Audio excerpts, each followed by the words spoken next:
ಜಿ5 ಇರುವಾಗ ನೀವು ನಿಮ್ಮ ನೆಚ್ಚಿನ ಶೋಗಳನ್ನ ಎಂದಿಗೂ ಮಿಸ್ ಮಾಡಿಕೊಳ್ಳುವುದಿಲ್ಲ. ಅದು ಸಂಪೂರ್ಣ ಉಚಿತವಾಗಿ.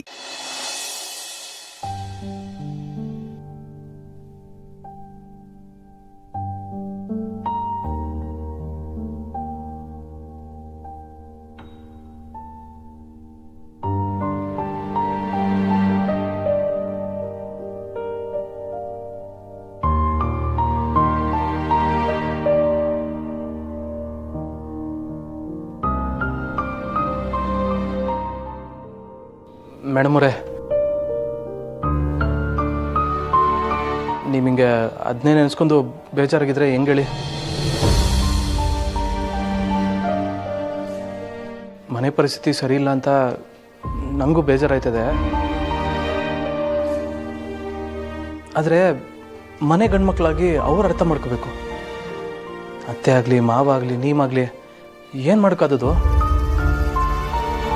ಪಾಪ ಮಾವ ಈ ವಯಸ್ಸಲ್ಲೂ ಕಷ್ಟಪಟ್ಟು ಆಟ ಓಡಿಸಿ ಏನೋ ಒಂದಷ್ಟು ಮಾಡ್ಕೊಂಡು ಜೀವನ ಮಾಡ್ತಾವ್ರೆ. ಅವ್ರ ಶ್ರಮ ಅವ್ರಿಗೆ ಅರ್ಥನೇ ಆಗೋದಿಲ್ವೇ? ಏನು ಮನಸ್ಸರು ಏನೋ. ಆಸ್ತಿ, ಮನೆ, ದುಡ್ಡು ಅಂತ ಇನ್ನೂ ಎಷ್ಟು ದಿನ ಹಂಗಿರ್ತಾರೋ ನಂಗೆ ಅರ್ಥನೇ ಆಯ್ತಲ್ಲ ಮೇಡಮ್ ಅವರೇ. ನೋಡಿ, ನಿಮ್ಮ ದಯವಿಟ್ಟು ಹಿಂಗಿರಬೇಡಿ.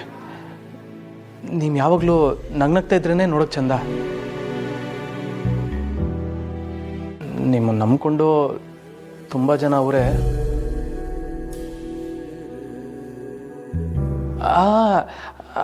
ಅಂದರೆ ಲಕ್ಷ್ಮತೆ, ಮಾವ, ಖುಷಿ ಅವರೆಲ್ಲ ಅವರೇ ಅಂತ ಹೇಳಕ್ಕೆ ಬಂದೆ ಮೇಡಮ್ ಅವರೇ.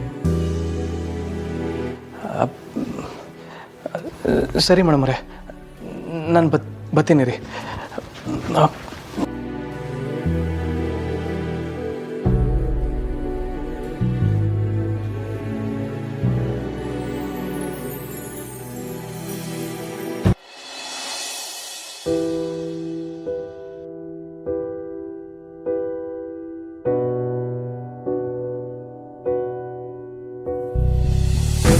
ಸಿದ್ದು ಅವರೇ, ತಿಂಡಿ ತಿನ್ನಿ. ನೀವು ಸರಿಯಾಗಿ ತಿಂಡಿ ತಿಂದು ಎಷ್ಟು ದಿನ ಆಗಿದೆ? ಇದೇನು ಮೇಡಮ್ ಅವರೇ, ನನಗೆ ತಿಂಡಿ ತಿಂದ್ಬಿಟ್ಟು ನಿಮಗೆ ತಗೊಂಬಂದಿಲ್ಲ? ನನಗೆ ಯಾಕೋ ಹಸಿವಿಲ್ಲ ಸಿದ್ದು ಅವರೇ.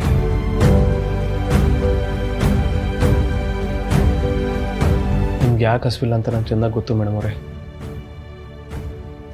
ನಿಮ್ಮ ತವ್ರ ಮನೆ ಬಗ್ಗೆ ಯೋಚನೆ ಮಾಡ್ತಿದ್ರೆ ತಾನೇ? ಅದಕ್ಕೆಲ್ಲ ಬೇಜಾರು ಮಾಡಿಕೊಂಡು ಊಟ ಬಿಟ್ಟರೆ ಆದದೆ. ನೀವೇನು ಬೇಜಾರಾಗಬೇಡಿ, ನಾನು ಇವನಲ್ಲ, ನಾನು ಎಲ್ಲ ನೋಡ್ಕೋತೀನಿ. ಅಕ್ಕಂತವನು ಬಾವಂತವನು ನಾನು ಮಾತಾಡ್ತೀನಿ, ಸಂತು ಬಾವಂತವನು ನಾನು ಮಾತಾಡ್ತೀನಿ. ಒಟ್ಟಿನಲ್ಲಿ ನಿಮ್ಮ ಮನೆ ಸಮಸ್ಯೆನ ಸರಿ ಮಾಡೋ ಜವಾಬ್ದಾರಿ ನಂದು. ಸರಿಯೇ? ನಿಜವಾಗ್ಲೂ ನೀವು ಅವ್ರ ಹತ್ರ ಮಾತಾಡ್ತೀರಾ? ಮೇಡಮ್ ಅವರೇ, ಈ ಸಿದ್ದೇಗೌಡ ಒಂದ್ಸಲ ಮಾತು ಕೊಟ್ಮೇಕೆ ಮುಗೀತು, ಬದಲಾಗೋ ಮಾತೇ ಇಲ್ಲ. ಬೇಕಾದ್ರೆ ಪ್ರಾಣ ಕೊಟ್ಬಿಡ್ತೀನಿ.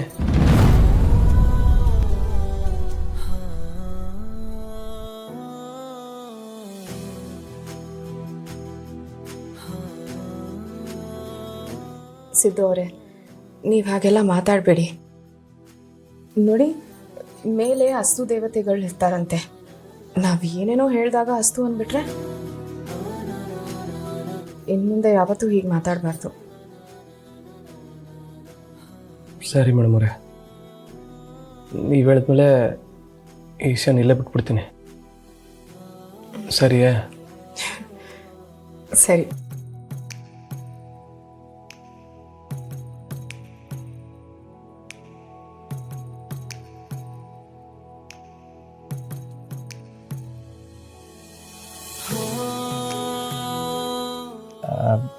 ಮೇಡಮ್ ಅವರೇ, ನೀವೇನು ಅಂದ್ಕೊಳ್ಳಿಲ್ಲ ಅಂದರೆ ಮುಂದೆ ಹೇಳಿ. ಅದು ನಮ್ಮಿಬ್ಬರು ಜೊತೆಗೆ ಹೊರಗಡೆ ಹೋಗಿ ತುಂಬ ದಿನ ಆಗೋಗಿದೆ.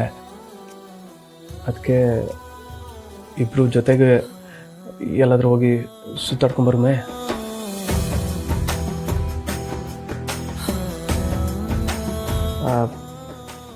ನಿಮಗೆ ಬೇಡ ಅಂದರೆ ಬೇಡ ಮೇಡಮ್ ಅವರೇ. ಸರಿ ಹೋಗೋಣ.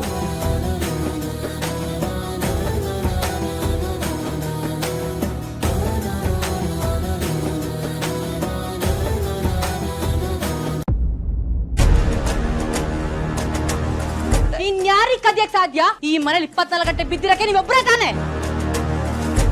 ನಾನು ಸುಮ್ನೆ ಆರೋಪ ಮಾಡ್ತಿಲ್ಲ, ಎಲ್ಲ ತಿಳ್ಕೊಂಡೇ ಮಾತಾಡ್ತಿರೋದು. ಸಿಂಚನ, ಏನಮ್ಮ ಮಾತಾಡ್ತಿದ್ಯಾ? ನಿನ್ನ ಒಡವೆನ ನನ್ನ ಹೆಂಡತಿ ಕದ್ದಿದ್ದಾಳೆ ಅಂತ ಹೇಳ್ತಿದ್ಯಲ್ಲ, ನಂದು 5 ಲಕ್ಷ ಕಳೆದೋಗಿದೆ.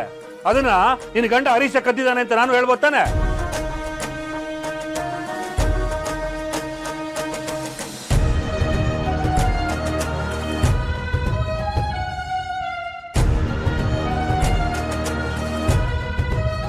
ಏನೋ ಇನ್ನು ಮುಖನ ಬೆಳಗ್ಗುರ್ರ ಅಂತ ಇಟ್ಕೊಂಡಿದ್ಯಾ? ಬ್ರೋ, ನಿನ್ನೆ ರಾತ್ರಿ ನೀನು ಸ್ವಲ್ಪ ಮಾತಾಡಿದ್ದು ಜಾಸ್ತಿ ಆಯಿತು ಅಂತ ಅನ್ನಿಸ್ತು. ನೀನು ಯಾಕೋ ಸಿಂಚನ ಥರನೇ ಆಡೋಕ್ಕೆ ಶುರು ಮಾಡಿದ್ಯಾ? ನಿನ್ನ ಹೆಂಡ್ತಿನ ಒಳ್ಳೆ ಚೈಲ್ಡ್ ಥರ ಆಡ್ತಾಳೆ ಅಂದರೆ ನೀನು ಹಂಗೆ ಆಡ್ತೀಯಲ್ಲ? ಆಹಾ, ಇದಪ್ಪ ವರ್ಷ. ಅಲ್ಲ, ಅದು ಮಾಡೋದೆಲ್ಲ ನೀನು ಮಾಡ್ಬಿಟ್ಟು ನನ್ನ ಮೇಲೆ ತಪ್ಪು ಹೊರಿಸ್ತಾ ಇದೆಯಲ್ಲ. ಒಳ್ಳೆ ಕತೆ. ನೋಡೋ, ನಾನು ಏನೇ ಮಾಡಿದ್ರು ಯೋಚನೆ ಮಾಡಿನೇ ಮಾಡ್ತೀನಿ. ನನ್ನ ಪ್ರತಿ ಮಾತಲ್ಲೂ ಒಂದು ಲೆಕ್ಕಾಚಾರ ಇದ್ದೇ ಇರುತ್ತೆ. ಲೆಕ್ಕಾಚಾರ ಏನಪ್ಪ ಅದು?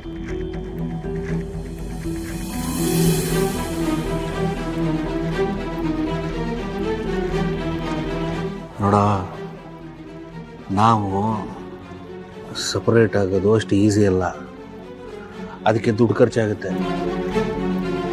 ನಾವು ಲಾಭ ಮಾಡ್ಕೋಬೇಕು ಅಂದರೆ ನಾಟಕ ಆಡಬೇಕಾಗತ್ತೆ. ಲಾಭ, ನಾಟಕ ಏನೋ ಎಲ್ಲ ಒಗಟೊಗಟಾಗಿ ಮಾತಾಡ್ತಿದ್ದಲ್ಲೋ. ಸರಿಯಾಗಿ ಏನು ಅಂತ ಬಿಡಿಸಿ ಹೇಳ್ಬಾರ್ದಾ? ದಡ್ಡ, ಅಪ್ಪನ ಅಕೌಂಟಲ್ಲಿ ಇನ್ನೂ ಸ್ವಲ್ಪ ದುಡ್ಡಿದೆ ಕಣ. ನಾವು ಅದನ್ನ ಹಾಗೆ ಬಿಟ್ಬಿಟ್ರೆ ಆ ದುಡ್ಡನ್ನ ವೆಂಕಿಗೋ, ಭಾವನಂಗೋ ಅಥವಾ ಜಾನ್ವಿಗೋ ಹಂಚಿಬಿಡ್ತಾರೆ. ಹಾಗಾಗೋದಕ್ಕೆ ಬಿಡಬಾರ್ದು. ನಾವು ಆ ದುಡ್ಡು ಸೇರ್ಬೇಕಾಗಿರೋದು ನಮಗೆ. ಅದಕ್ಕೆ ನಾವು ಜಗಳನ ಇನ್ನೂ ಜೋರು ಮಾಡಿ ಅಪ್ಪನ ಹತ್ರ ಎಷ್ಟು ದುಡ್ಡಿದೆಯೋ ಅಷ್ಟನ್ನು ಬಾಚ್ಕೊಂಡ್ಬಿಡ್ಬೇಕು. ಇದು ನನ್ನ ಲೆಕ್ಕ. ಏನು ಬ್ರೋ ನೀನು ಇಷ್ಟೆಲ್ಲ ತಲೆ ಓಡಿಸ್ತೀಯ? ತಲೆ ಇದು ಏನು ನಿಂತರನೇ ಯಾವಾಗಲೂ ಹೆಂಡತಿಯಿಂದ ಬೇಬಿ ಬೇಬಿ ಅಂತ ಅನ್ಕೊಂಡಿದ್ರೆ ಪ್ರಯೋಜನ ಇಲ್ಲ. ಆಯ್ತಲ್ಲ, ಕೊನೆಗೆ ನನ್ನ ಬಿಡೋಕ್ಕೆ ಬಂದಿಲ್ಲ. ಸರಿ ಬಿಡ. ಈಗ ಅಪ್ಪನ ದುಡ್ಡನ್ನ ಹೇಗೆ ತಗೋಬೇಕು ಅಂತ ಯೋಚನೆ ಮಾಡು. ಸುಮ್ಮನೆ ಟೈಮ್ ವೇಸ್ಟ್ ಮಾಡೋದು ಬೇಡ. ನೀನು ಯೋಚನೆ ಮಾಡು, ನಾನು ಯೋಚನೆ ಮಾಡ್ತೀನಿ.